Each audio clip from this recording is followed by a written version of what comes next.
Friends welcome back to my channel bong queen मनाई। केमन आछो तोमरा सबाई? आशा करछि तोमरा सबाई खूबই ভালো আছো আর আমিও কিন্তু খুবই ভালো আছি। তো বছরের এই শুরুটাই করেছিলাম বাবার মন্দির দর্শন দিয়ে। তারপরে 2 জানুয়ারি চলে গেছিলাম বহরমপুর মোহন মল, সেখানে একটু খাওয়া দাওয়া আর একটু ঘোরাঘুরি করতে।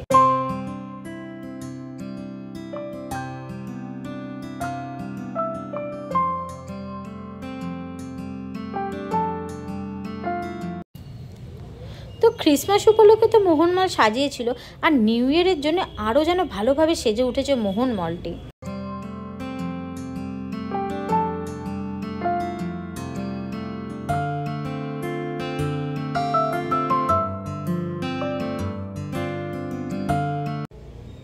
আর আমাদের বহরমপুর শহরে মল বলতে একটি রয়েছে, যেটা মোহন মল। সেই জন্যে যে কোনো কিছুতে, যে কোনো অকেশনে এই মোহন মলে কিন্তু প্রচুর ভিড় হয়।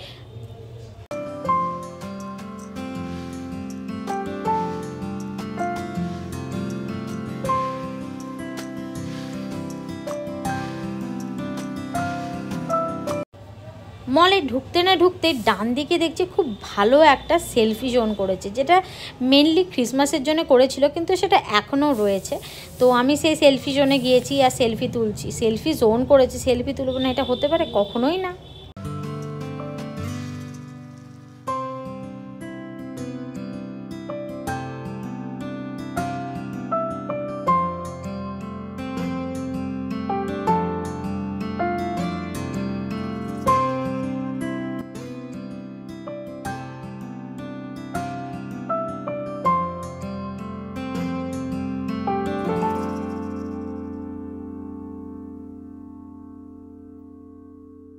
তো না গিয়ে চলে গেলাম ডিরেক্টলি ওপরে ফুডকার্টে কিছু খাবো বলে।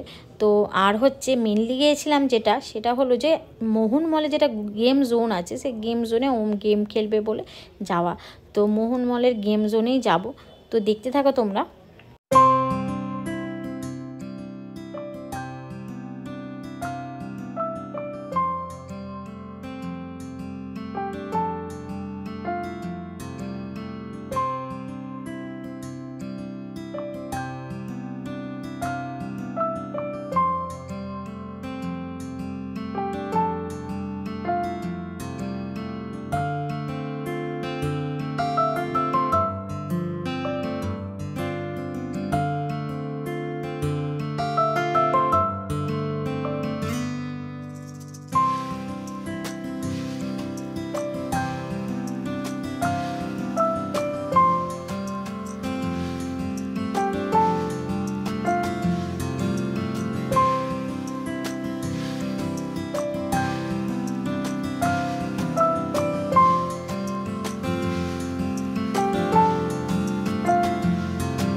এটি হচ্ছে মোহন মলের গেম জোন। এখানে কিন্তু বিভিন্ন গেম রয়েছে, ছোট থেকে বড় পর্যন্ত সবার জন্যে। 12 বছরের নিচে, 18 বছরের ওপর সবার জন্যে বিভিন্ন রকম গেম রয়েছে, প্লাস ছোট ছোট বাচ্চাদের জন্য গেম রয়েছে। তো এখানে এলাম, প্রথমে এসে সব কটা গেম একটা একটা করে ঘুরে দেখছিলাম যে কোনটা আমার খেলা যায় বা কোনটা ওমের খেলা যায়। তো অনেক গেম দেখে তো আমি কনফিউজডই হয়ে গেলাম যে কোনটা ছেড়ে কোনটা খেলবো।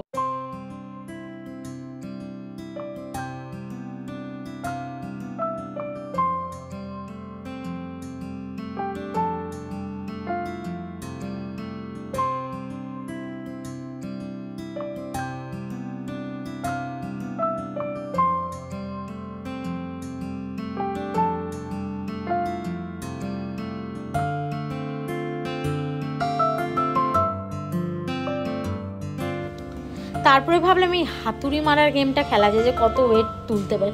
কিন্তু দেখলাম না বাবা, আমার শরীরে অত শক্তি নেই যে আমি হাতুড়িটা খেলবো। তারপরে আবার ঘুরতে লাগলাম, ঘুরে ভাবতে কোনটা খেলবো করে লাস্টে কিন্তু ডিসাইড করেই নিলাম যে আমি কোন গেমটা খেলবো আর ওম কোন গেমটা খেলবে।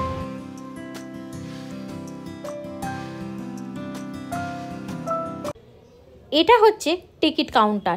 এখানে এসে গেমের টিকিটগুলো কালেক্ট করতে হয়। বেসিক্যালি কয়েন কালেক্ট করতে হয়, পার কয়েন 50 টাকা করে।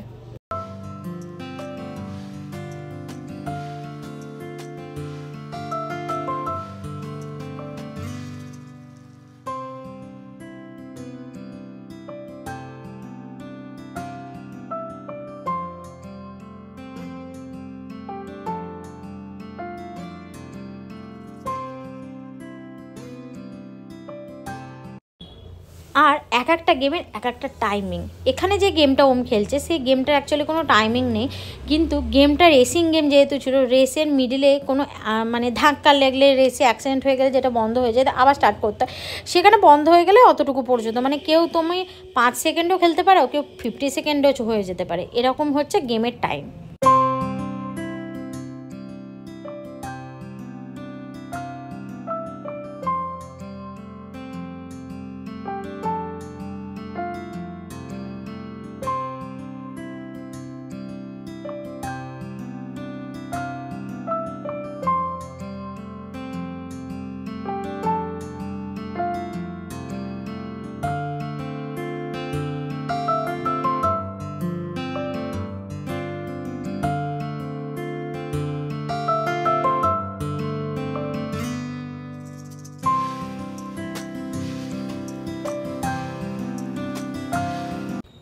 কিন্তু আগে কি ছিল বলো তো, আগে এখানে মিনিমাম 15 মিনিটস পর্যন্ত খেলতে দিত, এখন খুবই বাজে করে দিয়েছে। মানে বিজনেস তো ঠিকই আছে, বাট বিজনেস করলো এভাবে, মানে চুরি করে বিজনেস করাটা ভালো না। যে একটা মানুষ 50 টাকা পে করছে, সে যদি 10 সেকেন্ড বা 20 সেকেন্ড খেলে, সেটা কি তুমি বলো সেটা কি ঠিক?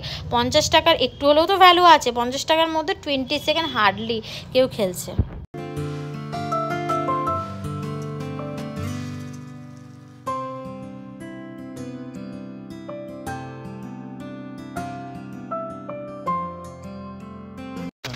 তারপরে আমি চলে এলাম এই ট্রাভেল বাসের গেমটা খেলতে। গেমটা আমি ইনস্টাগ্রাম, ফেসবুক, ইউটিউব শর্টসে প্রচুর দেখেছি খেলতে।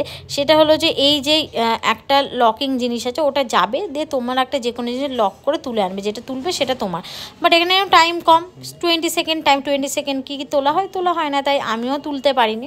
তারপরে তো চলে এলাম ফুডকার্টে। এখানে এসে আমি খেয়েছি তোমার এই ছোটো কাপ কেকগুলো, যেগুলো দেখে খুব ভালো লাগছিলো, ওই জন্য অর্ডার দিয়ে দিলাম খাওয়ার জন্য। কিন্তু সত্যি কথা বলতে কাপ কেকটা খেতে কিন্তু একদমই ভালো ছিল না। কাপ কেকের ওপর একটা কেমন ক্যারামেল ওপর থেকে দিয়েছিল, যে ক্যারামেলটা এত স্টিকি যে দাঁতে আটকে যাচ্ছিলো, খেতে একদমই ভালো লাগছিলো না। তারপরে জাস্ট একটু ঘোরাঘুরি করে বেরিয়ে গেলাম মোহনমল থেকে। তারপরে মোহনমল থেকে বেরিয়ে দেখি আমাদের বহরমপুরের 16 আনা বাঙালিয়ানাটা এত সুন্দর সাজিয়েছে, খুব ভালো লাগছিলো। তারপর চলে এলাম আমি আমার ফেভারিট দাদার দোকানে, ফাস্ট ফুড। তোমাদের সাথে এই দাদার দোকানের রিভিউতে আগে অনেকবার শেয়ার করেছি। তো এখানকার খাবার সত্যি, তোমরা যে আমার ভিডিও দেখো বহরমপুরে, তারা একবার এসে খেয়ে দেখো, খাবারটা তোমাদের আশা করছো খুব ভালো লাগবে। তো এখানে এসে অর্ডার দিয়ে দিয়েছিলাম আমার ফেভারিট চিকেন পপকর্ন, যেটা কিন্তু খেতে অসাম হয়, যেটার দাম মাত্র 60 টাকা, মানে খুবই ভালো খেতে। তো চিকেন পপকর্ন এখানে আমি খেয়ে নিচ্ছি। তারপরে চিকেন পপকর্নে মানে যেটা সসটা দেয় সেটাও ভীষণ অসাম খেতে। তারপর দিয়ে দিয়েছিলাম একটা হচ্ছে চিকেন হটস্টিক আর হচ্ছে এর সাথে ফ্রেঞ্চ ফ্রাই। তো প্রথমেই আমি ফ্রেঞ্চ ফ্রাইগুলো খাচ্ছিলাম, কারণ ফ্রেঞ্চ ফ্রাইগুলো এত ক্রিস্পি ছিল। আমি এখন ভয়েস ওভার দিতে গিয়েও মানে আমার জিভে জল চলে আসছে, মনে হচ্ছে এখন গিয়ে খাই, কিন্তু এখন রাত্রিবেলা ভয়েস ওভার দিচ্ছে, এখন তো গিয়ে আর খেতে পারবো না। তারপর খাওয়া দাওয়া করে চলে এসেছিলাম এই দোকানটা, মানে দশকর্মা একটি দোকানে। কারণ হচ্ছে আমার যে ভাঁড়টা ছিল, মানে অনেকেই তোমরা ব্যাংক ভাঁড় যেটা বলো, ব্যাংক ভাঁড় জমায় টাকা, সেই ভাঁড়টা ভেঙে গেছে। তো নতুন একটা ভাঁড় কিনতে হতো, সেই জন্য আমি নিতে চলে এসেছি এখানে ভাঁড়। আর এখানে যে কি সুন্দর সুন্দর ফটো ফ্রেম ঠাকুর, তো সেগুলো ছোট্ট ছোট্ট করে ভিডিও করলাম, দিয়ে ব্যাংক ভাঁড়টা নিয়ে বাড়ি চলে এলাম। তো এই হচ্ছে আজকে ব্লগ। কেমন লাগলো অবশ্যই কমেন্ট করে জানাও, লাইক শেয়ার সাবস্ক্রাইব করতে ভুলো না। টাটা।